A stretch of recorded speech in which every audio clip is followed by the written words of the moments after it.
Hi hello welcome to cook with Ammu's. അപ്പോൾ എൻ്റെ video ഒന്ന് ആദ്യമായിട്ട് കാണുന്നവരാണെങ്കിൽ ലൈക്ക് ചെയ്യാനും സബ്സ്ക്രൈബ് ചെയ്യാനും മറക്കല്ലേ. നിങ്ങളെ സപ്പോർട്ട് ഉണ്ടെങ്കിൽ മാത്രമേ എനിക്ക് ഇനിയും ഇതുപോലത്തെ അടിപൊളി വീഡിയോസായിട്ട് വരാൻ പറ്റുള്ളൂ. അപ്പോൾ ഞാൻ ഇന്ന് ഉണ്ടാക്കാൻ പോകുന്നത് ഒരു ചിക്കൻ കറിയാണ്. വെറും ചിക്കൻ കറിയല്ല, നമ്മളിന്ന് വറുത്തരച്ചൊരു ചിക്കൻ കറി വെക്കാൻ പോവാണ്. അപ്പം വറുത്തരച്ച ചിക്കൻ കറി ഏറ്റവും എളുപ്പത്തിൽ, അതാണ് കേട്ടോ നമ്മുടെ ലക്ഷ്യം. അപ്പോൾ നമ്മളിന്ന് സിമ്പിളായിട്ടാണ് ഉണ്ടാക്കാൻ പോകുന്നത്. എൻ്റെ വീട്ടിലുണ്ടാക്കുന്ന ഒരു സ്റ്റൈലാണ് ഞാൻ നിങ്ങളെ ഇന്ന് പരിചയപ്പെടുത്താൻ പോകുന്നത്.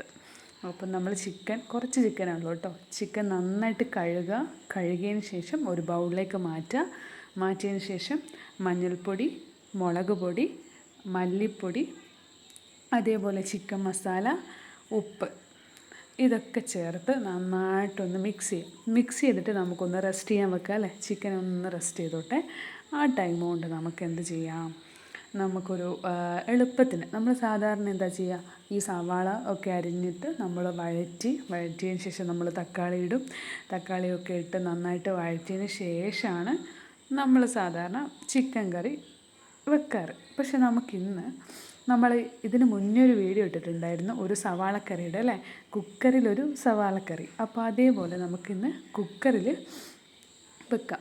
വെക്കാൻ വേണ്ടിയിട്ട് ഒന്നുമില്ല, കുക്കർ എടുക്കുക. അതിനുശേഷം നമ്മൾ ഈ സവാള നീളത്തിൽ അരിഞ്ഞ് വെച്ച സവാള, ഞാനിവിടെ ഒരു 6 സവാളയാണ് എടുത്തിട്ടുള്ളത്. എൻ്റെ ചിക്കൻ എന്ന് പറയുന്നത് കുറച്ച് ക്വാണ്ടിറ്റിയാണ്, അതുകൊണ്ട് ഞാനിന്ന് ഒരു 6 സവാള എടുത്തു. അതേപോലെ കുറച്ച് ഇഞ്ചി വെളുത്തുള്ളി പേസ്റ്റ് ഞാനിവിടെ ചതച്ചിട്ടാണ് കേട്ടോ എടുത്തത്. നിങ്ങൾക്ക് പേസ്റ്റ് ആക്കിയിട്ട് ഇടണമെങ്കിൽ അങ്ങനെ ഇടാം. അതിനുശേഷം തക്കാളി ഉള്ളിയൊക്കെ നീളത്തിൽ അരിഞ്ഞിട്ട് തന്നെയാണ് കേട്ടോ ഞാൻ ചേർക്കുന്നത്. അപ്പം ഞാനിവിടെ ഒരു 3 തക്കാളിയാണ് കേട്ടോ എടുത്തിട്ടുള്ളത്. 6 സവാള എടുത്തു, ഞാനൊരു 3 തക്കാളി എടുത്തു. അതേപോലെ 2 പച്ചമുളക്. ഈ പച്ചമുളക് എന്ന് പറയുമ്പോൾ ഇതൊരു ഉണ്ടമുളക് എന്ന് നമ്മുടെ നാട്ടിലൊക്കെ പറയും. ഈ ഉണ്ടമുളകിന് നല്ല എരിവാണ്. അപ്പോൾ അതുകൊണ്ട് അധികം ചേർക്കണം ഇല്ല, കാരണം നമ്മൾ ഓൾറെഡി മുളക് പൊടി മല്ലിപ്പൊടിയൊക്കെ ചേർത്തതാണ്. ചിക്കൻ മസാലയ്ക്കും നല്ല എരിവാണ് കേട്ടോ. അപ്പം പച്ചമുളക് അധികം ചേർക്കണ്ട എന്നാണ് എനിക്ക് തോന്നുന്നത്. ഞാനിവിടെ ഉണ്ടമുളകായതുകൊണ്ട്, നല്ല എരിവുള്ള മുളകായതുകൊണ്ട് 2 എണ്ണം ചേർത്തു. അതിനുശേഷം നമ്മൾ ഈ മിക്സാക്കി വെച്ച ചിക്കൻ ഉണ്ടല്ലോ, അത് നമ്മൾ ഈ കുക്കറിലേക്ക് ഇട്ട് കൊടുക്കുകയാണ്. ഏകദേശം അതും കൂടി ഇട്ടപ്പോൾ എൻ്റെ കുക്കർ ഫുള്ളായി കേട്ടോ.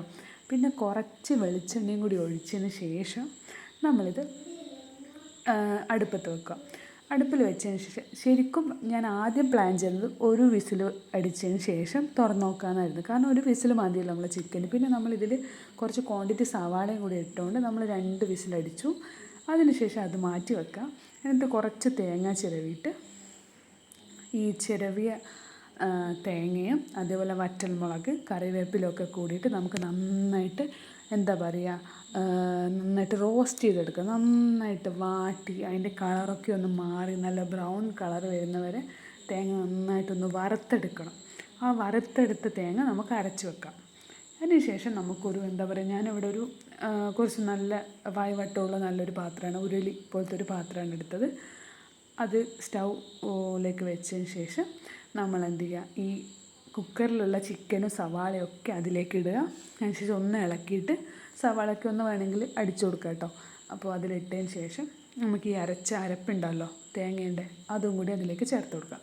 അതിന് ശേഷം നിങ്ങൾക്ക് പൊടി, അതായത് ഇപ്പോൾ ഉപ്പ് എന്തായാലും വേണ്ടി വരും. അപ്പോൾ ഉപ്പായാലും അല്ലെങ്കിൽ മല്ലിപ്പൊടി ആയാലും ചിക്കൻ മസാല ആയാലും മുളക് പൊടി ആയാലും ഒക്കെ നമുക്ക് എരിവിനും ആവശ്യാനുസരണം ചേർക്കാം.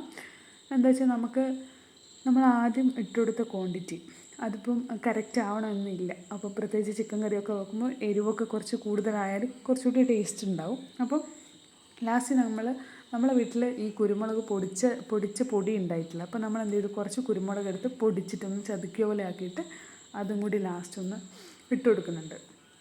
അപ്പം ഇതിന് ശേഷം മെയിനായ ഒരു ഇൻഗ്രീഡിയൻ്റ് ഉണ്ടല്ലോ, എന്താണത്, മല്ലിയില. അപ്പം നമ്മളിവിടെ മല്ലിയിലയും കറിവേപ്പിലയും നന്നായിട്ട് മുറിച്ചിട്ട് അതും കൂടി ഇട്ട് കൊടുത്തു. അതിനുശേഷം പിന്നെ നന്നായിട്ട് തിളപ്പിച്ചു.